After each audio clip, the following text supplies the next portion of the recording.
Oke, halo guys, welcome back to Mudah Belajar Investasi, teman trading dan investasi kalian. Seperti biasa, hari ini kita akan menganalisa beberapa saham dan sorry banget ya lama nongolnya. Soalnya teman-teman, sekarang ini kita ngeliat IHSG, menurut gue ya IHSG double bottom kan kemarin. Terus terakhir 1 minggu yang lalu kan gue bahas ya mengenai terakhir tuh Bank Mandiri stock split. Tapi hari ini kita mau bahas saham-saham bukan banking nih, bukan banking. Nah, tapi ini sektor yang menarik. So, teman-teman, simak video sampai selesai ya. Jangan lupa dibantu support channel ini dengan cara subscribe, like, dan komentar bagikan pendapat kalian. Oke, IHSG kelihatan sideways, yang dimana sidewaysnya ini menurutku bagus ya, menarik karena dia habis naik ya dia sideways sebelum dia melanjutkan kenaikannya lagi. Jadi berkata dia habis ngegas kenceng, dia ngerem gitu, ngisi bensin lama di sini. Oke, itu menurut gue good ya. Hopefully dia bisa breakout nanti dari area Fibonacci di 6870-an yang kedepannya bisa nge-breakout MA200 hopefully ya. Dan kalau teman-teman ngeliat hari ini market sepi ya, market sepi-sepi gitu ya biasa aja, karena emang udah mau lebaran gitu biasanya emang sepi. Orang pakai uangnya itu udah bukan buat invest, biasanya mereka mau liburan, mau narik dana, justru mereka malah narik dana buat apa ya, buat liburan lebaran gitu teman-teman. Tapi kalau kita ngeliat hari ini ya IHSG nggak merah ya, hari ini IHSG nggak merah loh. Nah, hari ini tuh naik 0,49%, tapi cuman volume transaksi reguler tadi 6,8 T gitu ya, ditambah negosiasi ditambah asing itu jadi total 10 T lah ya, jadi 10 T. Jadi sidewaysnya bagus. Gue cuma mau info update nya IHSG sidewaysnya bagus ya, dan nggak bisa terlalu agresif. Nah, sekarang kita mau simak beberapa saham yang kita mau bahas nih. Yang pertama adalah perbankannya, bukan yang perbankan BMRI tapi BRIS. Nah, BRIS ini menarik nih, ini kayaknya harus gue bahas. BRI Syariah ya, BRI Syariah, Bank Syariah Indonesia, bukan BRI karena udah merger ya jadi Bank Syariah Indonesia. Dia kan kemarin bikin bagus ya polanya ya. Terus waktu di sideways gini breakout, biasanya waktu itu sih gue udah entry di sini dan take profit kejual di sini. Nah, sekarang yang menariknya adalah waktu dia nge-breakout lagi, ini kan kita udah ukur ya dari pola dari sini ya, ascending yang di sini, ini bottom ke sini, kita tarik ke atas. Kalau dia breakout itu bisa sampai 1960-an lah teman-teman, 1960-an. Kan dia habis breakout, dia pullback tuh, pullbacknya menarik, pas banget di area support ya, dan pullbacknya dia low volume. Teman-teman perhatiin ya, ini pullbacknya low volume ya, tuh low volume. Makin turun 1,3%, makin nggak ada volume. Turun 0,2%, padahal dia sempat turun sampai ke 1732, nggak ada volume. Turun lagi 3%, volumenya makin tipis. Hari ini rebound, volumenya lebih besar dari rata-rata MA, rata-rata 20 hari ke belakang ya.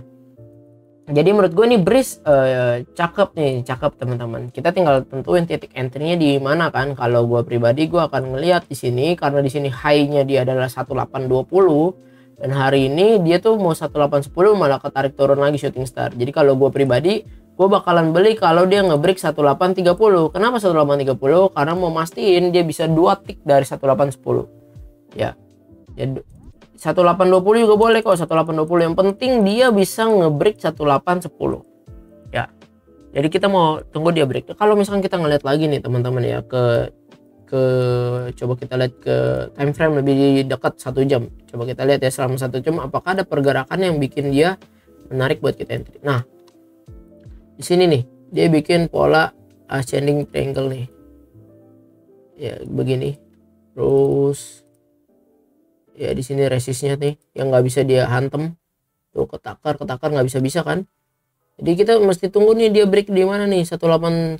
Jadi 1820 kita baru beli ya kan.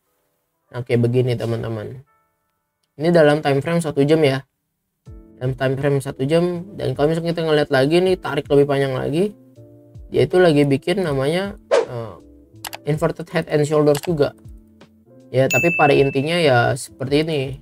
Dan kalau misalkan kita ngeliat dari time frame 1 jam, targetnya kita tarik itu sampai ke 1910 ya, 1910 targetnya, yang berarti berapa persen. Nah, begini nih ya. Nah, seperti inilah teman-teman. Kita balik lagi ke daily. Oke, 5%-an lah ya. Oke, begitu.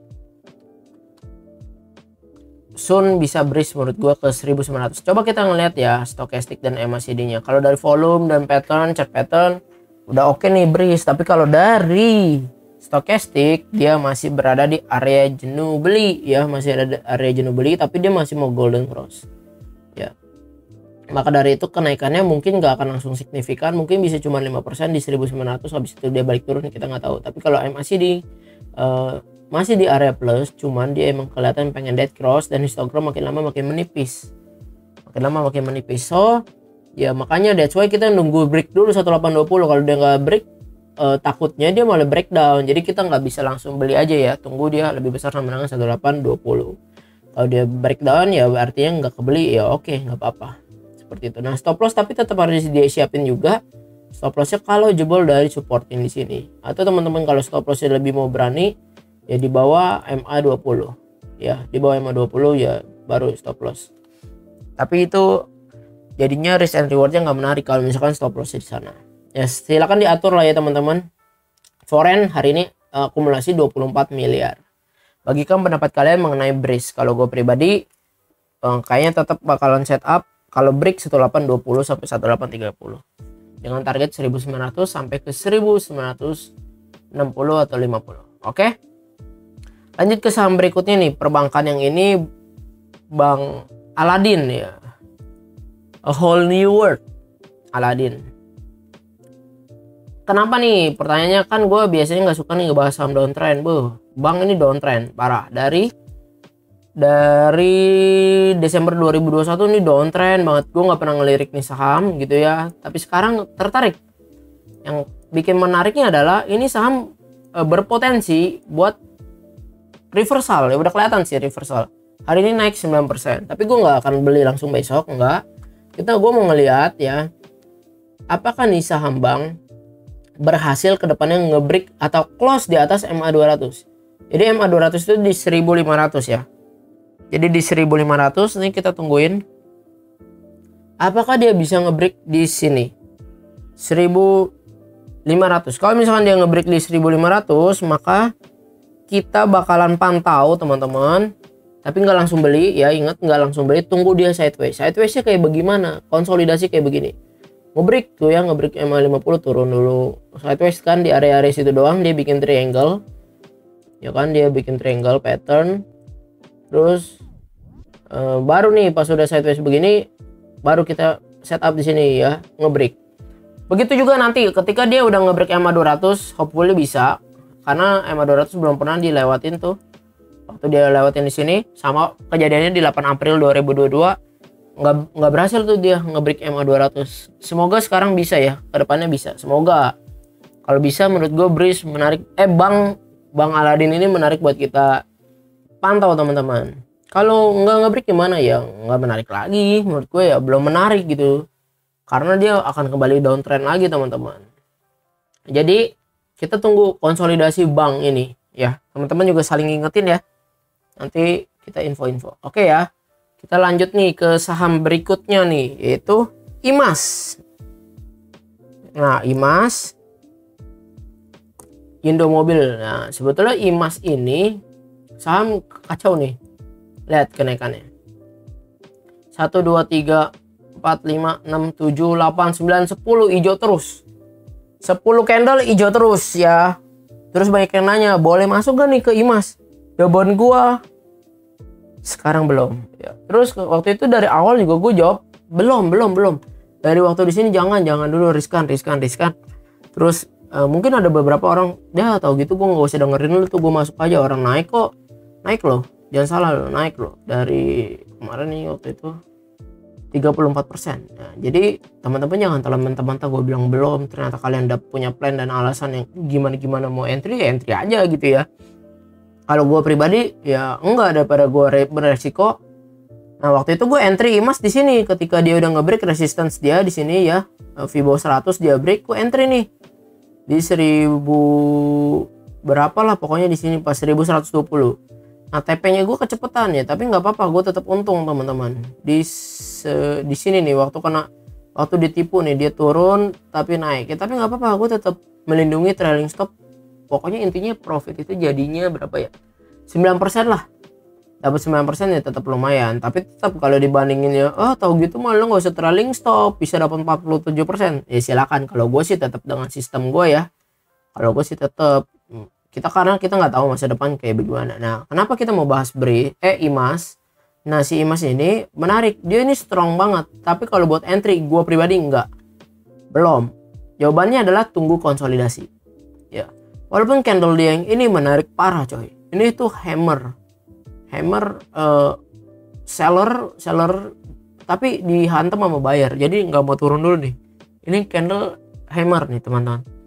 Nah cuman menurut gue ini kenaikannya udah terlalu tinggi ya, yang dimana kenaikannya tinggi begini kalau dia nggak ada konsolidasi berbahaya. Jadi kalau dia ada konsolidasi baru. Jadi kalau teman-teman mau masuk IMAS, kalau saran dari gue sih nanti dulu ya.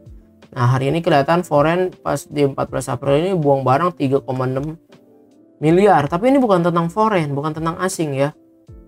Emang menurut gue ini ketika kenaikannya udah terlalu tinggi, tapi volume transaksinya gila tuh ya. Waktu di 31 Maret yang gue entry itu volumenya kelihatan gede itu waktu intraday, cakep karena trailing stop ya jual. Stokastik udah jenuh nih, harusnya turun dulu nih, nggak pantas nih buat naik lagi dulu, maksudnya gitu ya. Udah harus turun ya, udah wayanya turun.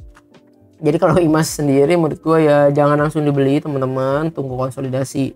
Itu saran dari gue, boleh diikutin nggak diikutin ya silakan. Takutnya dia ternyata naik lagi sampai ke 2000 ya, ntar kalau diikuti mentah-mentah salah ya. Pokoknya teman-teman punya plan sendiri ya.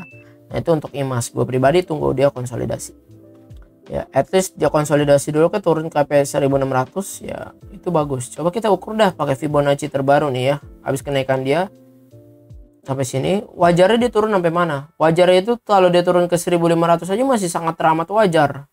Jadi gue garis di sini ya, 1500. Nah, kalau dia turun 1500 dia konsolidasi, nah barulah kita tunggu beli. Kalau sekarang lu ibarat kata lu langsung loncat ke kereta kenceng ya, bunuh diri. Oke. Nah lanjut ke saham berikutnya nih teman-teman. Ini nanti gue mau bahas di selanjutnya juga, tapi nggak apa-apa ya, ini satu dulu bocorin. MEDC. Nah MEDC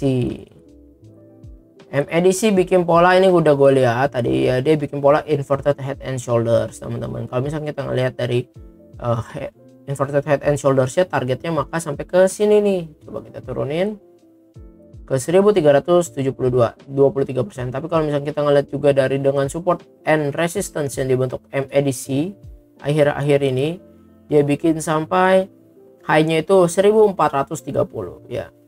Jadi untuk MEDC ini bagus banget buat kita pantau kalau dia ngebreak dari MA 100-nya itu di mana 1106. Jadi kita bikin setup kalau break 1106 atau kita bikin 1115, maka kita beli, targetnya 23% loh.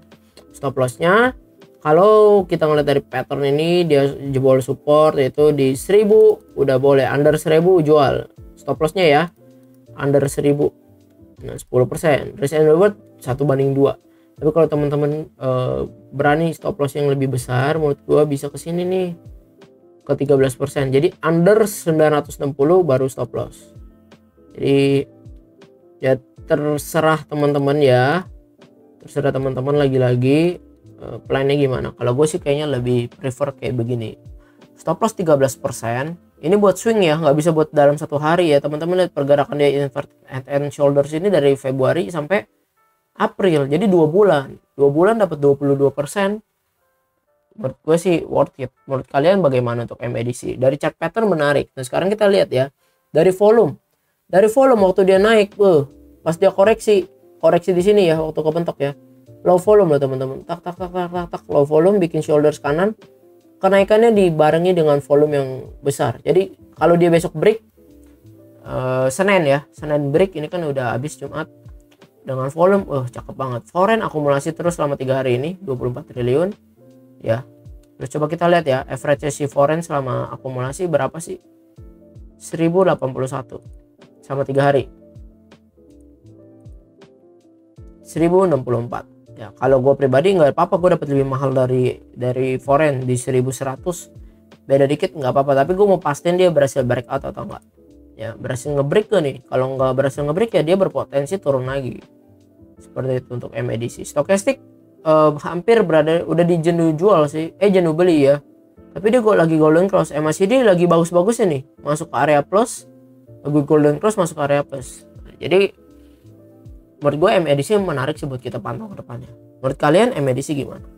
Oke teman-teman, sekian dulu analisa saham kita pada kali ini ya. Di hari ini juga gue mau ngingetin ada video selanjutnya. Di sini juga ada beberapa saham yang menarik buat kita pantau gitu. So stay tune, nyalakan notifnya, nanti gue infokan. Biar teman-teman tahu, wah ini ada video terupdate lagi. Jadi terima kasih semuanya, kalau suka boleh dibantu like-nya. See you in the next video, bye bye.